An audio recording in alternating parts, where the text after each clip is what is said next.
Hey guys, मैं हूं, आप देख रहे हैं स्वामी के एक लेटेस्ट एपिसोड। और आज मैं आप सबसे बात करने वाला हूं यहाँ पर नए मोटोरोला के डिवाइस के बारे में। और ये है मोटो एच और मोटो ने कुछ ऐसा काम करके दिखाया है जो कि ऐसा लग रहा है कि मोटो नया पोको फोन बन चुका है। क्योंकि ये जो डिवाइस लॉन्च हुआ है ना, ऐसे फोन हम यहाँ पे एक्सपेक्ट करते हैं कि ऐसा फोन को पोको लॉन्च करेगा। क्योंकि पोको F1 हम देख चुके हैं कि क्या चीज थी। तो यहाँ पे मोटोरोला एज एस ऐसा डिवाइस जरूर बनता है, जिससे मेरे को ऐसा लग रहा है कि मोटो पहला मतलब ऐसा फोन ले आया है जो कि पोको को अब टक्कर दे सकता है। So it's a new Poco phone. So हाँ, ठीक है, मोटो एच एस के बारे में बात करते हैं। ये चाइना में लॉन्च हो गया है एंड मोस्ट प्रोबेबली इंडिया में बहुत जल्दी आने वाला है। और इसका नाम चेंज हो सकता है, शायद G100 नाम से आ जाए। बट इसके अगर मैं स्पेक्स आपको बताऊंगा तो आप भी खुश हो जाओगे, क्योंकि मैं भी काफी खुश हो गया। मोटोरोला से काफी देर बाद कुछ ऐसा देखने को मिला है और काफी मजेदार सा लगा है। और अगर आपको वीडियो थोड़ी सी अजीब लग रही हो, थोड़ा वीडियो का फ्रेम अच्छा ना लग रहा हो, तो सॉरी यार, कैमरा मेरा अभी काम नहीं कर रहा और इवन की घर के थोड़ा सा यहाँ पे ना उथल पुथल हो रखा है, घर का काम चल रहा है। सो उसके लिए सॉरी। एंड ऑडियो के लिए भी शायद आई डोंट नो ऑडियो कैसा आ रहा है। बट हाँ, चैनल को सब्सक्राइब नहीं किया तो कर लो, क्योंकि जल्दी हमारा नया सेटअप भी आने वाला है। So let's talk about the Motorola H.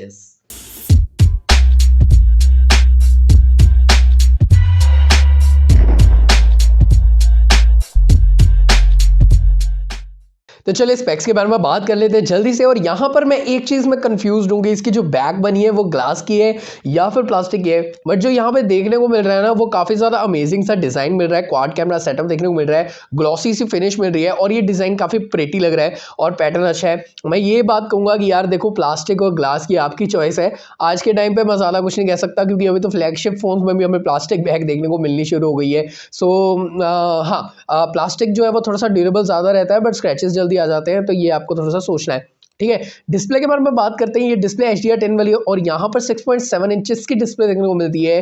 Specially यहाँ पे 90 हर्ट्ज का हमें यहाँ पे रिफ्रेश रेट देखने को मिलता है। अब आप कहोगे यार एमोलेड होना चाहिए था, बट यहाँ पे थोड़ी सी कॉस्ट कटिंग करनी थी। और मैं चीज़ें आपको आगे आगे बताऊंगा तो आप समझ जाओगे कि हाँ, इतनी कॉस्ट कटिंग की जरूरत क्यों थी, क्योंकि ये फोन में काफ़ी अच्छे फीचर्स डाले गए हैं। देखो यार, स्नैपड्रैगन का 870 प्रोसेसर देखने को मिल रहा है इस फोन में, जो कि काफ़ी गजब का है। और ये इसे आप कह सकते हो कि स्नैपड्रैगन 865 को थोड़ा सा विकसित कर दिया है, थोड़ी सी क्लॉक स्पीड में यहाँ पे चेंज किया गया है। बाकी यार ये एक फ्लैगशिप प्रोसेसर ही है। मैंने कहीं पे सुना मिड रेंज प्रोसेसर, वहां पे मेरा दिमाग घूम गया, कैसे भाई कह दिया आपने। ये अभी अभी ताज़ा स्नैपड्रैगन 865 आया था, उसको थोड़ा सा यहाँ पे ओवरक्लॉक करके 870 बना दिया गया है। ये एक फ्लैगशिप प्रोसेसर है और हमें काफ़ी गजब की यहाँ पे परफॉर्मेंस देगा। और इवन गेमिंग हो चाहे जनरल परफॉर्मेंस हो, वो आपको काफ़ी बढ़िया देखने को मिलेगी। अब यहाँ पे जो फोन है ना, वो IP52 स्प्लैश प्रूफ भी है, तो आपको थोड़ा बहुत अगर पानी के छींटे पड़ जाते हैं तो कोई दिक्कत नहीं आएगी। हाँ, याद रखो वाटर रेजिस्टेंस नहीं है, स्प्लैश प्रूफ है। ठीक है, तो यहाँ पर आपको जो बेस वेरिएंट देखने को मिलने वाला है वो है 6GB और 128GB का वेरिएंट। और जो यहाँ पर स्टोरेज है वो है UFS 3.1 की। सोच सकते हो लेटेस्ट अल्ट्रा फास्ट यहाँ पे स्टोरेज हमें दी गई है। कैमरा के बारे में बात करूँ तो पीछे जो क्वाड कैमरास मिल रहे हैं उसमें से एक कैमरा 64 मेगापिक्सल का है, सेकंड कैमरा 16 मेगापिक्सल का अल्ट्रा वाइड है, 2 मेगापिक्सल का डेप्थ है और एक TOF सेंसर है। यहाँ पे भी थोड़ा सा आपको लगेगा यार 2 मेगापिक्सल डेप्थ और TOF सेंसर, तो हाँ, थोड़ा सा मुझे भी थोड़ा लगा कि यार ये थोड़ा अजीब हो गया। चलो कोई बात नहीं, बट यहाँ पे फोटोग्राफी देखते हैं कितनी अच्छी होगी जब ये फोन टेस्ट होगा। अभी के लिए मैं आपको बता सकता हूँ कि इसमें जो रिकॉर्डिंग होने वाली है वो खतरनाक होने वाली है। 6K वीडियो यहाँ पे आपको सपोर्ट करता है ये फोन, 6K वीडियो 30 FPS पे। हाँ जी, तो यहाँ पे आप 6K वीडियो बना सकते हो, वो भी ऐसे फोन में जो कि कम बजट में आ रहा है, तो अमेजिंग चीज़ है। साथ ही में यहाँ पर आपको ऑडियो जूम का फीचर भी मिल रहा है। अब ऑडियो जूम का फीचर का मतलब ये होता है, अगर आपका कैमरा थोड़ा दूर पड़ा है और आप यहाँ पे जो वॉइस है वो थोड़ा सा दूर से बोल रहे हो, तो आपकी जो वॉइस है ना वो जूम करेगा। दूर से भी आपकी वॉइस को मतलब वो कैप्चर करेगा और अच्छे से कैप्चर करेगा। जैसे हम फोटो को जूम करते हैं ना, ऑडियो जूम का फीचर होता है। तो अगर आप दूर भी हो, थोड़े से दूर, जैसे कि अगर मैं पीछे चले जाऊं, आपको वॉइस मेरी एकदम क्लियर आ रही है क्योंकि मैंने माइक पहना है। बट उस फोन में आप बिना माइक के भी दूर रह के आपकी आवाज़ ठीक ठाक आ जाएगी। तो ये एक अच्छा फीचर है, अगर आप ब्लॉग्स वगैरह बनाते हो तो मेरे हिसाब से काफ़ी ठीक रहेगा। नेक्स्ट चीज जो है वो इसके सेल्फी कैमरास, वो है 16+8 मेगापिक्सल के, यानी कि डुअल कैमरास मिल रहा है आपको फ्रंट पे भी। पर वियर्ड चीज है कि वो जो नॉच है ना, वो पुराने टाइप से कैप्सूल टाइप नहीं आ रहा, इसमें 2 अलग अलग यहाँ पे आपको पंच होल देखने को मिलेंगे, तो आपको ये चीज ध्यान में रखनी है। हाँ, 3.5mm जैक देखने को मिल रहा है, जो कि बहुत अच्छी बात है। यहाँ पे साइड फिंगरप्रिंट स्कैनर मिलेगा, ऑब्वियसली इन डिस्प्ले नहीं मिल सकता क्योंकि एमोलेड डिस्प्ले नहीं है। और साथ ही में यहाँ पे 5000 mAh की बैटरी है, जो कि काफी डिसेंट बैटरी है, और साथ में 20 वॉट्स के चार्जिंग का सपोर्ट है। The biggest thing charger box में मिलेगा, तो बहुत अच्छी बात है, तालियां हो जानी चाहिए। तो यहाँ पे ये सारे स्पेक्स हो जाते हैं खत्म मोटरोला की तरफ से, जो कि नए फोन में आ रहे हैं। अब मैं बताता हूँ आपको, ये जो 6GB 128GB का बेस वेरिएंट आया है, इसका प्राइस जो है वो है 22,500 रुपीज चाइना में।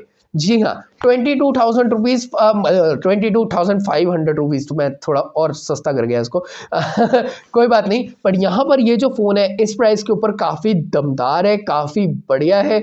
और मैं यहाँ पे बात करूँगा, ऐसे फ़ोन हम पोको से एक्सपेक्ट करते हैं, पोको F2 से हम एक्सपेक्ट कर रहे थे मे बी ऐसा कुछ लेकर आएंगे 20-25 हज़ार के आसपास कुछ बढ़िया सा फ़ोन।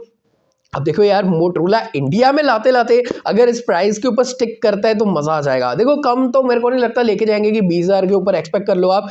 जहां तक मेरे को लगता है कि ये थोड़ा बढ़ा सकते हैं कि 24-25 हज़ार तक इस फोन को हम लॉन्च कर दें और इंडिया में इसको लेकर चले जाए। बट बात अगर मैं करूँ 24-25 हज़ार पे भी ये फोन कमाल का है। देखो कोई भी ऐसा फोन नहीं है जो कि आपको दे रहा हो स्नैपड्रैगन 870 इस प्राइस पे, कोई ऐसा फोन नहीं है जो कि UFS 3.1 को यूज कर रहा हो, 6K वीडियो का सपोर्ट हो, ऑडियो जूम, और सामने की साइड डुअल यहाँ पे कैमरास भी मिल रहे हैं।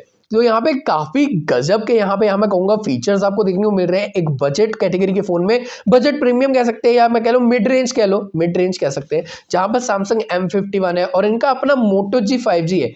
Moto G 5G इसके सामने कुछ भी नहीं है। तो यार अगर ये ढंग से 25,000 के आसपास का प्राइस है, तो इंडिया में आते आते ये ना करेंगी ये 30,000 पे ले जाओ, फिर वो गड़बड़ हो जाएगी और फिर लोग कहेंगे कि हाँ भाई ये तो ओवर प्राइस्ड हो गया, क्योंकि वहां पे 22,500 और यहाँ पे 30,000 नहीं चलेगा।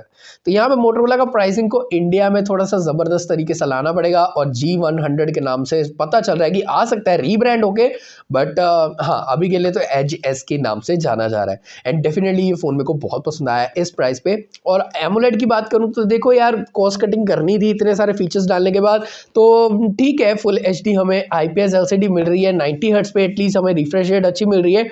बट द थिंग इज बाकी फीचर्स कमाल के। आपका क्या कहना है इस फोन के बारे में, मेरे को जरूर से कमेंट सेक्शन में बताना। मेरे को तो काफी ठीक ठाक लगा, अच्छा फोन है। और आई होप आपको वीडियो अच्छी लगी होगी। वीडियो को लाइक कर देना और मैं मिलता हूं आपको नेक्स्ट वीडियो में। तब तक अपना चैनल रखिए ख्याल की, smiling always take care guys, love you, bye bye.